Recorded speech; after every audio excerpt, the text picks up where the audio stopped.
दृश्यते जनेन इति दर्शनम, अर्थात जीवन को देखने का वह साधन जिसके द्वारा जीवन का सार ग्रहण किया जाता है दर्शन कहते हैं। माँ शारदे को नमन। साहित्यिक सचेतना के सभी रचनाकारों, साहित्य प्रेमियों, सनातन प्रेमियों और श्रोता दर्शकों को साहित्यिक सचेतना की ओर से राय सिंह भंडारी द्वारा हार्दिक अभिनंदन। हम आपके सामने निर्धारित विषय के साथ प्रस्तुत हुए हैं।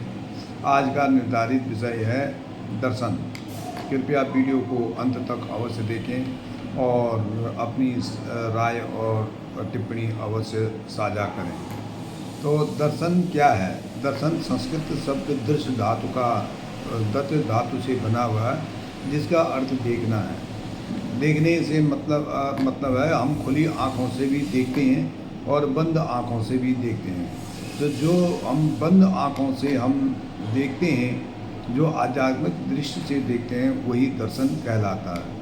मंदिर में भी श्रद्धालु जब मंदिर में जाते हैं और देवताओं के दर्शन करते हैं तो उस समय अपनी आँखों को बंद करके आत्मा की आँखों से देखता है। तो वही एक दर्शन, वो भी एक प्रकार का दर्शन कहलाता है। तो इसका अर्थ है कि वह तन मन से, हृदय से और आत्मा से जो भी प्राप्त करता है वो दर्शन कहलाता है। हम रोज़ किसी न किसी को मतलब मृत्यु रोज़ किसी न किसी की मृत्यु देखते हैं। मृत्यु देखने के बाद उसमें अपने आप में ज्ञान आता है कि ये क्यों है, कैसा है, क्यों, क्या यही सत्य है और कुछ नहीं है, क्या इसको टाला जा सकता, या इसके बाद क्या हो रहा होगा, आत्मा कहाँ गई होगी, देह यही छूट गया और वहाँ उसके बाद उसके साथ क्या हो रहा होगा, क्या सुख होगा या दुख होगा, यही सोच करके जो चलते हैं, ये जो विचार हैं वो भी एक प्रकार के दर्शन कहलाए जाते हैं। तो जीवन दर्शन क्या होता है? वैसे तो कई पूरा विश्व जो है दार्शनिकों से भरा हुआ, अलग अलग देश के अलग अलग धर्म के सभी दार्शनिक हुए हैं, जिन्होंने कि जीवन के दर्शन को बताया है। लेकिन हम अभी भारत की बात करते हैं तो भारत में जो दर्शन होता है वो, जैसे उदाहरण के तौर पर कई आपने व्यक्तियों को देखा होगा कि व्यक्ति कहते हैं कि जीवन की यात्रा एक रेलगाड़ी की तरह है, और जो उतरता पहले चढ़ता है यानी जन्म लेता और उतरता तो मर जाता है। तो इसके स्टेशनों, प्रत्येक के स्टेशन अपने अपने होते हैं और उन स्टेशनों पर चढ़ना उतरना लगा रहता धंधा है, और वह जो है रेल यात्रा जीवन पर्यंत चलती रहती है।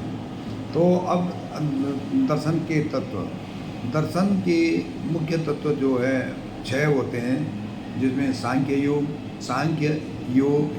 दर्शन, योग दर्शन, न्याय दर्शन, वैश्विक दर्शन, मीमांसा दर्शन और वेदांत दर्शन है।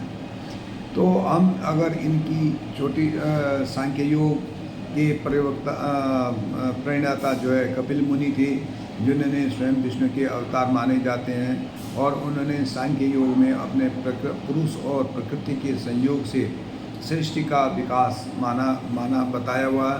उस योग दर्शन के जो प्रवर्तक थे महर्षि पतंजलि थे, जिन्होंने कि जीव को मोक्ष का उद्देश्य बताया, कि जीवन का जो उद्देश्य है, आत्मा का जो उद्देश्य है, परमात्मा को मिलना है, और यही जो है उसका यही उनका ध्येय भी है और जीवन का उद्देश्य भी है। न्याय दर्शन, भारतीय आस्तिक दर्शन के तीसरा दर्शन जो है न्याय दर्शन है, जिसके प्रवर्तक ऋषि अक्षपाद गौतम कहलाए जाते हैं, और न्याय दर्शन के प्रमाण पर आधारित है। प्रमाण और के 4 तत्व हैं: प्रत्यक्ष, अनुमान और उपमान और शब्द।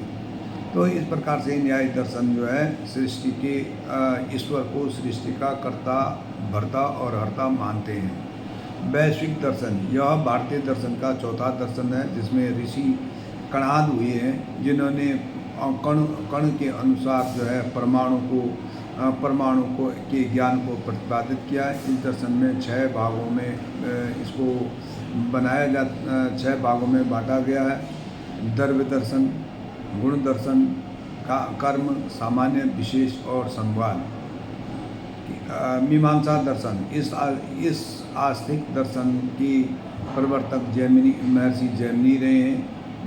जैमिनी मीमांसा का अर्थ किसी विषय पर गहनता से विचार विमर्श करना ही मीमांसा दर्शन कहलाता है, जिसका सीधा भावार्थ समालोचनात्मक विवेचन कहलाया जाता है। वेदांत दर्शन के रचयिता महर्षि बादरायण माने जाते हैं। शब्द के पता चलता है कि वेदों के सार या वेदों के अंत में जो दर्शन होता है उसको वेदांत दर्शन कहा जाता है। वेदांत की 3 मुख्य शाखाएँ हैं, जिसमें कि द्वैत दर्शन, अद्वैत दर्शन और विशिष्टाद्वैत दर्शन कहलाए जाते हैं। धन्यवाद। रायसिंह भंडारी, गुड़गांव।